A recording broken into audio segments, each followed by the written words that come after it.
I am 94 years old. I've outlived my wife, my brothers, every friend I ever had, and even the enemies I used to lie awake hating. I've watched all of them go into the ground. But more than any of them, I've outlived the version of myself that used to care what other people thought. Right now, I'm standing at the edge of that cliff. I can see the darkness below, the absolute silence. And before I step off, I need to turn back toward you, still dancing at that loud, reckless party called life, and tell you what I see from here. Because you are living inside a lie. You walk around as if your pockets are stuffed with unlimited time. You spend your days like they're cheap paper napkins, used once and tossed without a second thought. You act as though there's an endless line of credit in your time account. Well, I have painful news for you. You're bankrupt. Every single one of us is going to die. You know this in your mind, but you don't feel it in your bones. You don't feel the cold barrel of death pressed against the back of your neck, because if you truly did, you would not be living the way you're living right now. John's story. Let me tell you about a man named John. The year was 1982, a snowy winter evening in Ankara. John was my closest friend in the world. Smarter than me, better looking than me, and far more ambitious than me. He was a machine built purely for winning. That night, he had just closed an enormous contract, and we were celebrating. I can still see that flash of victory in his eyes.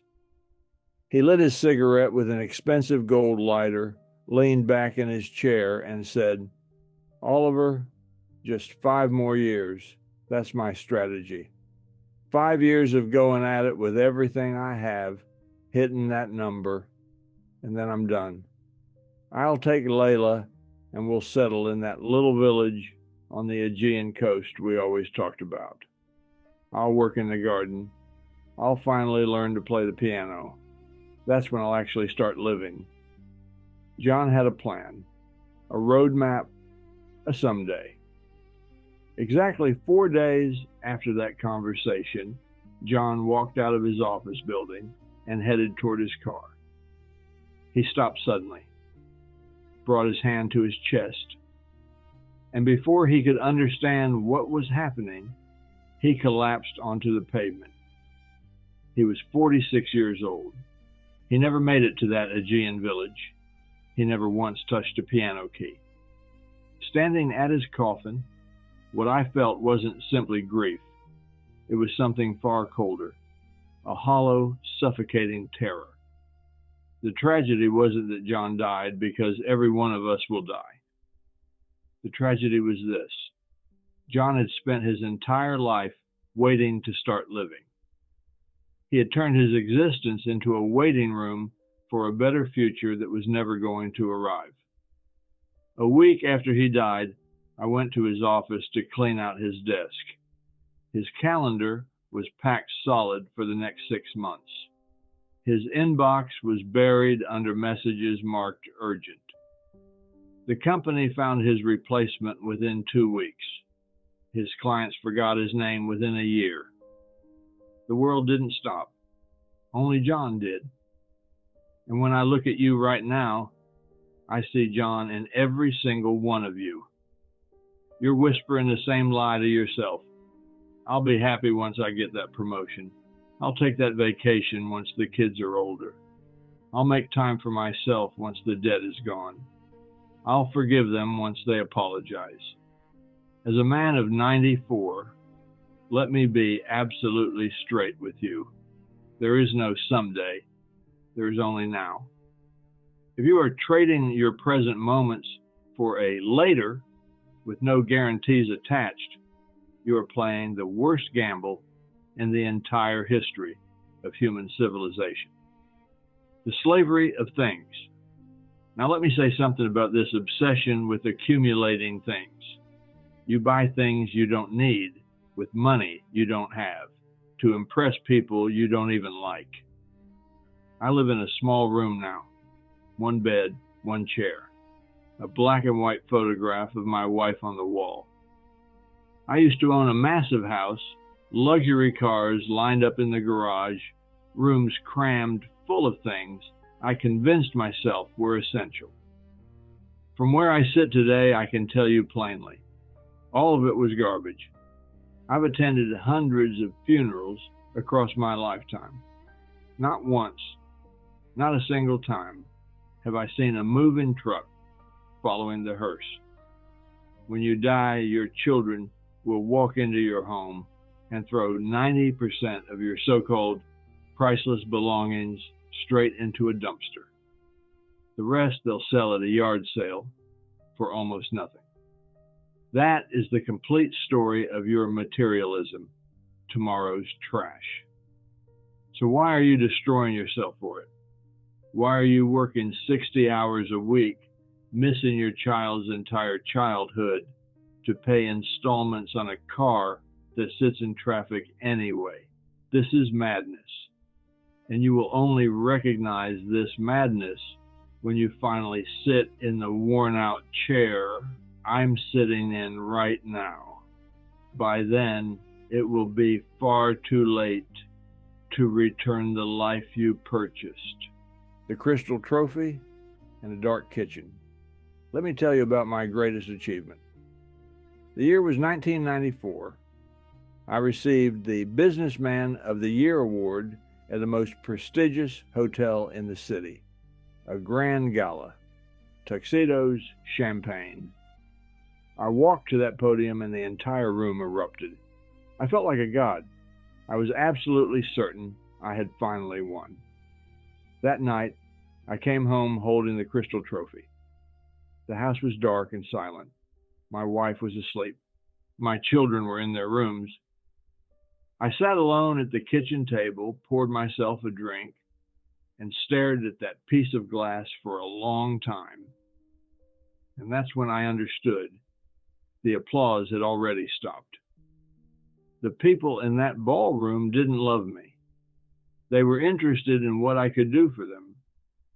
But the people upstairs, the ones who actually loved me, I had neglected them for months to win that glass trophy. I had missed my son's games to stay late at the office. I had skipped our anniversary dinner for a business meeting. And for what? Do you know where that award is today? Somewhere in a basement, inside a dusty cardboard box. I can't even remember exactly where. But the look in Miriam's eyes the evening I told her I can't make it to dinner tonight, that look lives right here in my chest. It never left. It never will. You believe your career is your legacy. It isn't. A career is a transaction. You are selling the irreplaceable hours of your life to build someone else's empire. If you drop dead tomorrow, the job listing would appear before your obituary. Your career does not love you. When the lights finally go out, it will not hold your hand. What actually remains? So what's left? If money is an illusion, if career is a trap, if possessions are garbage, what do you genuinely have? Sitting in this chair, I never once think about a business deal. I think about quiet Sunday mornings with Miriam. I think about the laugh my daughter had at 3 years old.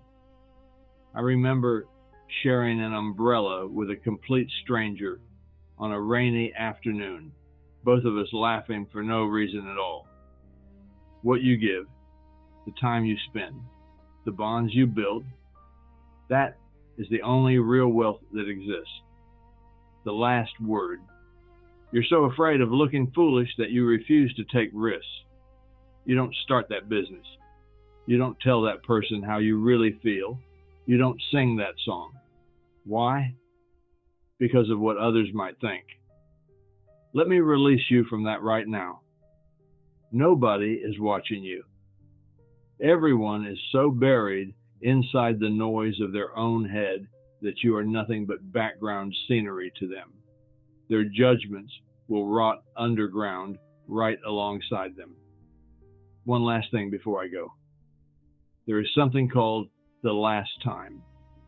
One day, you will pick your child up for the very last time and set them down without knowing it.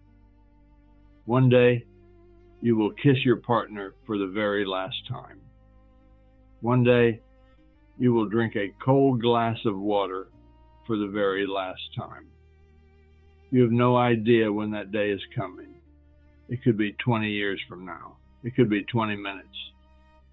If you live with that awareness, nothing remains ordinary. You actually taste that morning coffee. You hold that hug just a little longer. I am 94 years old. My back aches constantly. My eyes have grown dim. But you still hold a golden ticket. You have your health. You have your youth. And right now you are spending it staring at a screen. Don't be John. Stop waiting for the 5-year plan to start your real life. Eat that meal tonight. Buy that ticket today. Say, I love you first, without waiting for them to say it. Because the clock is running. Can you hear it? That sound is your life slipping away. Don't let it go to waste. I'm tired now. Go and actually live.